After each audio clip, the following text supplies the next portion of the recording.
शिव या दोन्ही नावाला मान्यता दिली आणि समोरच्या विरोधातल्या याचिका फेटाळल्या याबद्दल मी तमाम संभाजीनगरकरांचं, धाराशिवकरांचं मनापासून अभिनंदन करतो।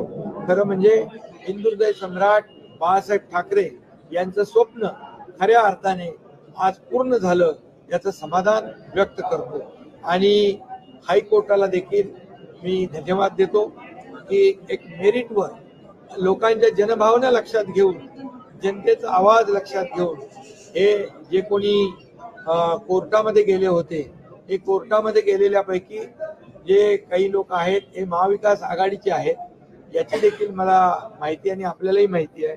त्यामुळे आज एक अतिशय मोठा निर्णय महाराष्ट्रातल्या 2 शहरांचा झालेला आहे आणि खऱ्या अर्थाने एक मोठी चपराक या संभाजीनगर च्या नावाला विरोध करणाऱ्यांना लागलेली आहे।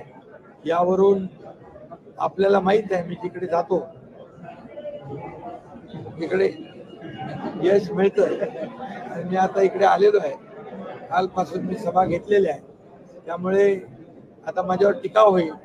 2-2 दिवस मुख्यमंत्री छत्रपती संभाजीनगरमध्ये ठाण मांडून बसले। आता ठाण मांडून बसल्यानंतर मी कार्यक्रम करूनच जातो, तो करेक्ट कार्यक्रम संभाजीनगरमध्ये ज्याचा कुणाचा व्हायचा तो होईल आणि संदीपान भुमरे महायुतीचे उमेदवार प्रचंड मताधिक्याने विजयी होतील आणि महायुतीचे सर्व पदाधिकारी, कार्यकर्ते जोमाने शहरात, ग्रामीण भागात काम करतात। संभाजीनगर हा शिवसेना आणि महायुतीचा बालेकिल्ला आहे। बाळासाहेबांचं प्रेम या छत्रपती संभाजीनगरवर होतं आणि छत्रपती संभाजीनगरचं बाळासाहेबांवर होतं। छत्रपती संभाजीनगर हे नाव व्हावं ही बाळासाहेबांची मनापासून इच्छा होती, परंतु 2.5 वर्ष ज्यांनी सरकार चालवलं, बाळासाहेबांचा वारसा सांगणारे, बाळासाहेबांचे नक्की काय काय संपत्तीचे वारस हे सांगणारे, जेव्हा ही मुवमेंट केली, सरकार मधून आम्ही बाहेर पडलो, तेव्हा घाई गडबडीमध्ये दाखवण्यासाठी हा संभाजीनगरचा नावाचा डाव रचला, परंतु तो बेकायदेशीर होता। त्यांच्याकडे मेजॉरिटी नव्हती, मेजॉरिटी आमच्याकडे होती, म्हणून आम्ही सरकार स्थापन केल्यानंतर हा निर्णय आम्ही घेतला आणि निर्णय घेऊन त्याचा पाठपुरावा केला, केंद्राकडे पाठवला आणि आज हायकोर्टाने त्याच्यावर शिक्कामोर्तब केलंय। हे तमाम छत्रपती संभाजीनगरकरांचा हा भव्य विजय। कोर्टाचा जो निर्णय आला आहे त्याचा निवडणुकींवरती परिणाम होईल आणि निवडणुकींसाठी हा निर्णय या ठिकाणी आलाय अशा प्रकारचं याचिकाकर्ते म्हणतात आणि याचिकाकर्ते ह्याच्या विरोधात सुप्रीम कोर्टात देखील धाव घेणार आहेत। म्हणजे याचिकाकर्ते कोण आहेत? निवडणुकांशी हा संबंध जोडणारे म्हणजे आमच्या विरोधातले महाविकास आघाडी आहे। म्हणजे संभाजीनगरचं नाव संभाजीनगर होऊ नये, या औरंगाबाद जे औरंग्याचं व्हावं अशा प्रकारची त्यांची भूमिका आज स्पष्ट झालेली आहे।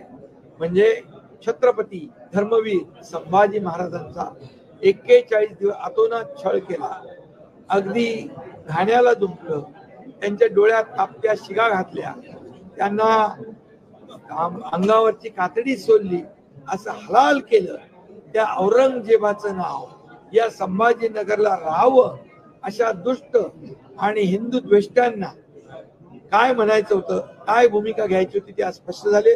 त्यामुळे छत्रपती संभाजीनगरची जनता ही या महाविकास आघाडीला धूळ चारल्याशिवाय राहणार नाही, कारण त्यांची भूमिका या निर्णयामुळे समोर आलेली आहे आणि म्हणून जनता शरद पवार असं म्हणाले की पुढच्या काळात हे पब्लिक आहे, सब जानती आहे आणि त्यांचा धुवा या निवडणुकीमध्ये संभाजीनगरमध्ये हे संभाजीनगर मधले सर्व मतदार उडवतो। पक्ष आहे आगामी काळात काँग्रेसमध्ये विलीन होतील म्हणजे ते स्वतःही विलीन होणार अशा पद्धतीचे संकेत की काय म्हणावं? तसेच संकेत त्यांनी दिलेत असं म्हणावं। मला वाटतं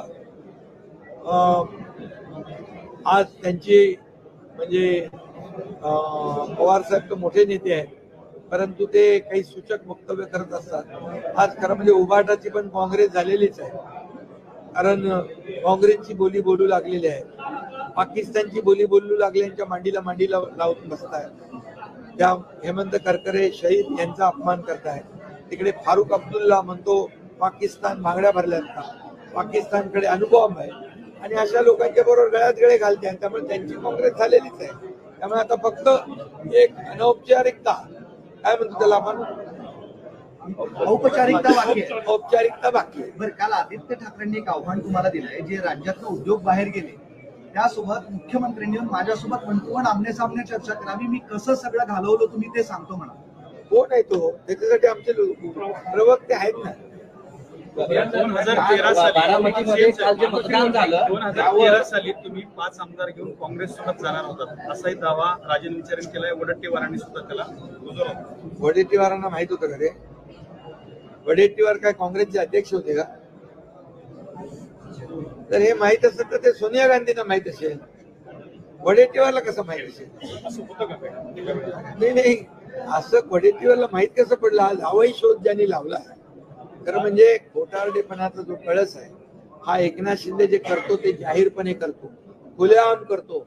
लपून छपून हा एकनाथ शिंदे करत नाही, आणि जे करतो ते धाडसाने करतो, आणि ते पूर्णपणे त्याचा मागचा पुढचा विचार न करता या महाराष्ट्रातल्या जनतेचा विचार करून मी निर्णय घेतो. अयोध्येत असताना तुम्ही संजय राऊतांना भेटून ईडी वगैरे माझ्या मागे लागले तर आपण मोदी सोबत जाऊ असं तुम्ही त्यांना म्हणाला होता. अरे बाबा, त्यांच्याबद्दल आमचे प्रवक्ते बोलतील. त्यांनी काय काय मला सांगितलेलं आहे, आणि त्यांनी काय काय कुणाच्या बद्दल सांगितलेलं आहे, त्यांचे आता जे प्रमुख आहेत त्यांच्याबद्दल काय काय भाष्य केलेलं आहे ते सगळं मला माहित आहे.